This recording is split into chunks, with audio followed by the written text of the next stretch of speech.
Hi, my name is Paul Dourish. I'm from the University of California, Irvine. And the paper I'm going to talk about today is a collaboration with several colleagues, Chris Lawrence and Leong from the University of Technology, Sydney, and Greg Wadley from the University of Melbourne. The project that brought us together is called This My Mob. This My Mob is a mobile social networking application for Aboriginal Australians. Our efforts here were prompted in part by instances of harassment that Indigenous people had faced on traditional social networking platforms. And so we wanted to be able to create an application that was a safe space, that was an Aboriginal first space. But we also wanted to do something that maintained the notion of connectivity and collectivity that's so important to social networking applications, because it's also so important to Aboriginal Australian culture. This, though, is not a talk about This My Mob. There are some other places you can look for information on that. I've put some references on the slides and they're in the paper. Instead, what I want to offer today are some reflections on method that were prompted by our experience in This My Mob. So a few years ago, I had the opportunity to participate in an effort spearheaded by Judy Olson and Wendy Kellogg to document something of the growing panoply of methods that HCI researchers have available to them. And it resulted eventually in the publication of this book, Ways of Knowing in HCI, that's something of a handbook for contemporary HCI methods. And indeed, somebody coming from another discipline might be very surprised at the wide range of methods that HCI researchers have at their disposal and employ in the course of their work. But one thing that's central to a lot of these methods is the notion of iteration.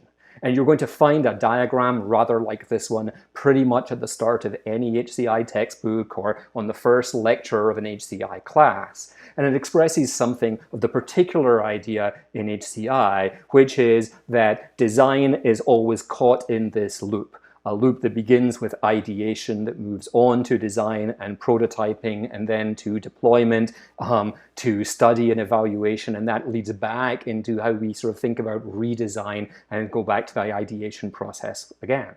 This is a method, a loop that we all go through in order to refine our designs, in order to iteratively test their effectiveness, and to gradually tune them to the needs of particular kinds of communities. But when I describe iteration that way, as that sort of sequence from ideation through to evaluation and back again, that's very much the designer's perspective on iteration. That is, it's the view of somebody who knows about how that whole process comes together, who sees the whole process and moves through it. In this talk, I want to think about what iteration looks like from the user's perspective, from the perspective of the people with whom we engage as part of that process. And in particular, I want to ask, what is it that iteration demands or requests of its users? The first thing, for instance, it demands is patience. That is, the basis of engaging with people in an iterative design process is to ask them to hold off on their expectations about when it is something will be done, when it is that something will be ready, when it is that something will be useful. That's down the line after we've gone through the loops, and we need them not to expect it to be ready right now. Indeed, even more than that, we sort of demand forbearance because we're often giving them things that don't quite work, that aren't quite ready for prime time, that aren't polished, that maybe don't operate as well or as smoothly or as easily or as quickly as they might want, that don't necessarily integrate with their other tools and technologies and so forth. So we've got to move through that. So we're asking them to hold off on the fact, don't press that button, don't move down that part of the interaction because it doesn't work yet. We're asking them then for a certain kind of hopefulness. For this, people have to engage on the basis that they know that something down the line is going to be better than it is now. And we're asking them also to trust us as the designers, us as the researchers, that we are going to be able to offer that to them and that we have their best interests at heart. We're asking them to invest time, effort, and attention now in the hope of a payoff down the line, in the hope that something will work better further on down the line. And so in fact, we're also needing them to buy into the idea that small steps now can lead to a better future. These are all the things that we ask of people when we engage them in processes of iterative design. And the question that we came to in the course of This My Mob was, whether or not these were reasonable things to ask of people, and in particular, whether they were reasonable things for us to ask of the Aboriginal Australian communities with which we are working. So I want to think about whether these are reasonable requests, and in what context are they reasonable requests. Because after all, to come to somebody in an iterative design process is to come to them saying, here's something that doesn't quite work. Let's try it for now, and then we'll see about making it better. That's the basic premise of the whole process. But when we were working with Aboriginal communities, one of the things that we were forced to deal with is the fact that being offered something that doesn't quite work is the fundamental experience of the Aboriginal encounter with government, with regulatory authorities, with commercial entities, and so forth.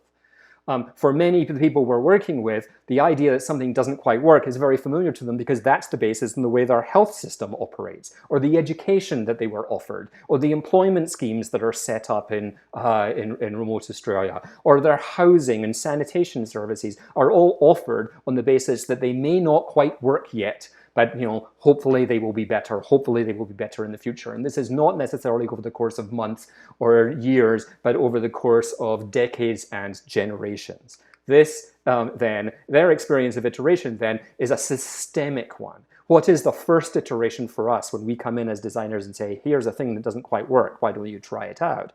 Is not the first thing for them because it's been an experience that has shaped individual lives and communities' lives. Indeed, we might want to ask what it even means to come in and ask and expect participation of people. As James Scott points out in his book Weapons of the Weak, partial, halting, grudging participation or outright refusal to participate are amongst the few weapons that marginalized people have to resist oppressive systems. And as Sarah Ahmed points out in her book On Being Included, the title of which is alluded to by the title of our paper, the burden of rectifying institutional failures to accommodate and support marginalized groups tend to fall primarily on exactly those who have been underserved. When we put together a committee to deal with equity and ethnic diversity in recruiting or something like that, who are we going to put on that committee? Well, by and large, exactly the people who have been underserved. Those are the people who we then place the demands upon to fix the ways in which the system has not been supporting them. So there's a lot of unequal balancing, unequal distribution of responsibilities going on in here. In the paper, we try to analyze this through a decolonial lens, which I'm not going to talk about here in the interest of time. But I do want to point to this other fundamental notion that, again, is bound up with this idea of the affective demands of iteration that comes from the work of Elizabeth Povinelli. And she argues that tense functions as a technology of power. And this is tense not in the sense of tension, but tense in the sense instead of past, present, and future, and how we understand the relationships amongst those.